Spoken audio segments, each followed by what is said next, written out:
अच्छा ये बताओ बच्चों, अगर मैं आपको एक पत्थर दूं, ठीक है, और एक रस्सी, और तुम्हें कहूं कि वो रस्सी पत्थर पे रगड़नी है, तो रस्सी को जब पत्थर पे रगड़ेंगे तो क्या पत्थर घिस जाएगा?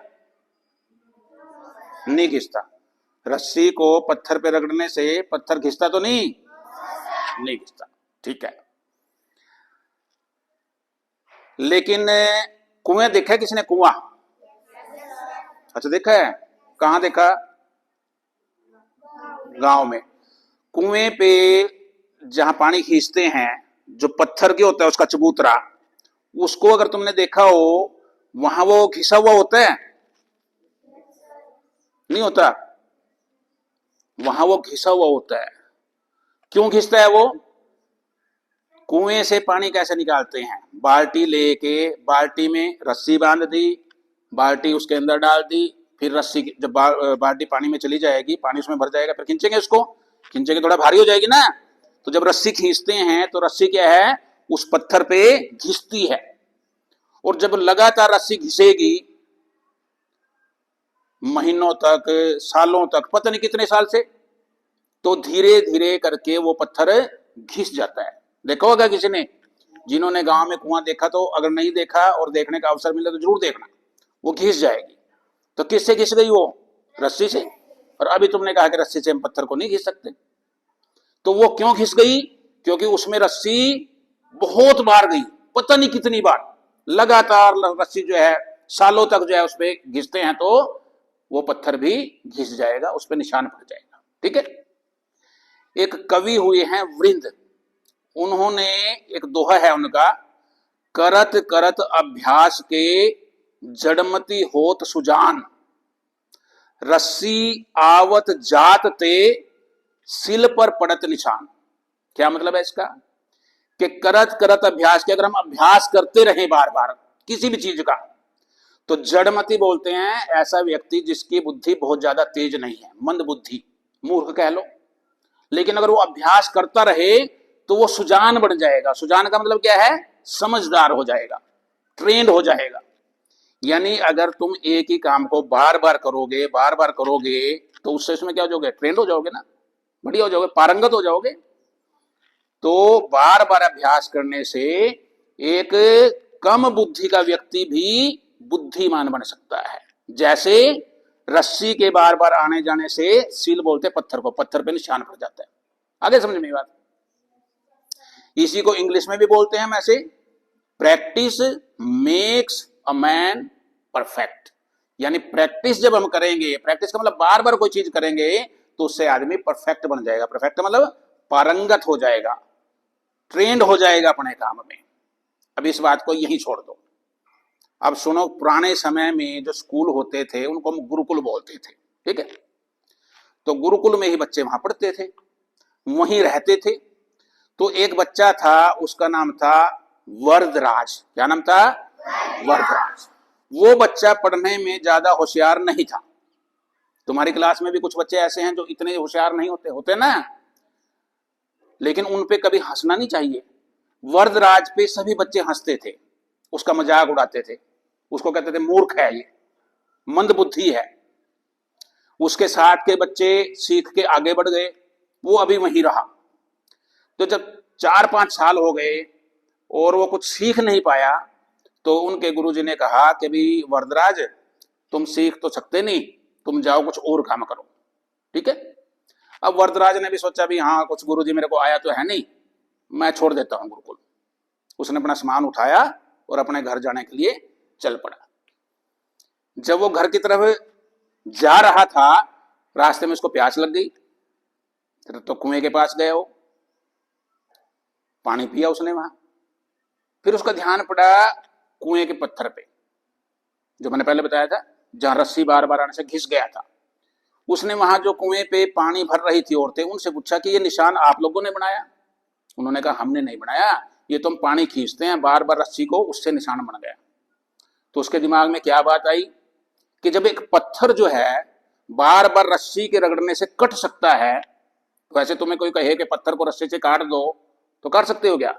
कभी नहीं, सोच नहीं सकते हम काटने की। लेकिन इतनी बार रस्सी घिसी कि पत्थर भी घिस गया, एक समय कट गया मतलब घिस गया। तो उसके दिमाग में आया वरदराज के भी, जब एक पत्थर घिस सकता है रस्सी से तो मैं क्यों नहीं पढ़ सकता?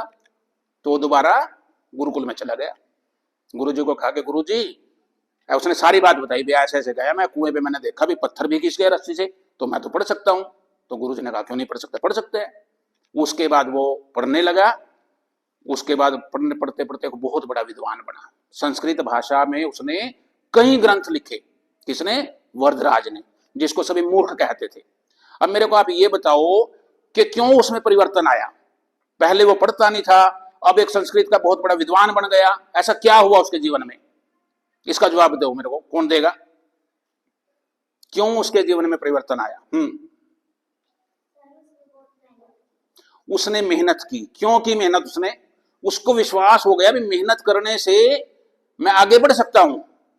एक तो कोई भी व्यक्ति, कोई भी बच्चा, बैठो, ये मत सोचो कि आप कुछ कर नहीं सकते। हर एक बच्चा कर सकता है। जरूरत किस चीज की है? मेहनत की, लगन की। तुम स्कूल में आते हो, किस लिए आते हो स्कूल में? पढ़ने के लिए आते हैं, ठीक है। पढ़ना क्यों जरूरी है? कौन जवाब देगा इसका? क्यों जरूरी है पढ़ना? जीवन में कामयाब होने के लिए। और कोई? हाँ बताओ।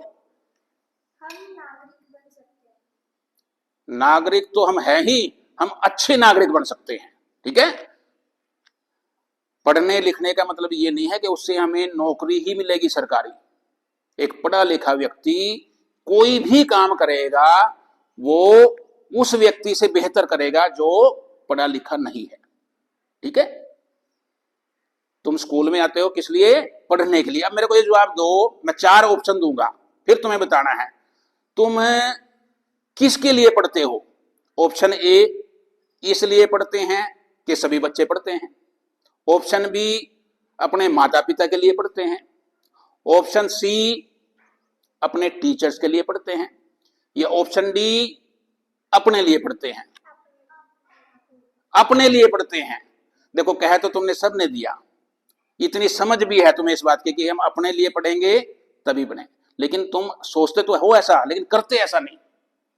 जिस दिन तुमने ये मन बना लिया कि हम अपने लिए पढ़ेंगे, ये पढ़ाई हमारे लिए जरूरी है, उसके बाद तुम्हें कोई भी जीवन में कामयाब होने से नहीं रोक सकता, ठीक है। जीवन में कामयाब होने का एक ही सूत्र है कि हम पढ़ाई जो करेंगे वो किसके लिए करेंगे?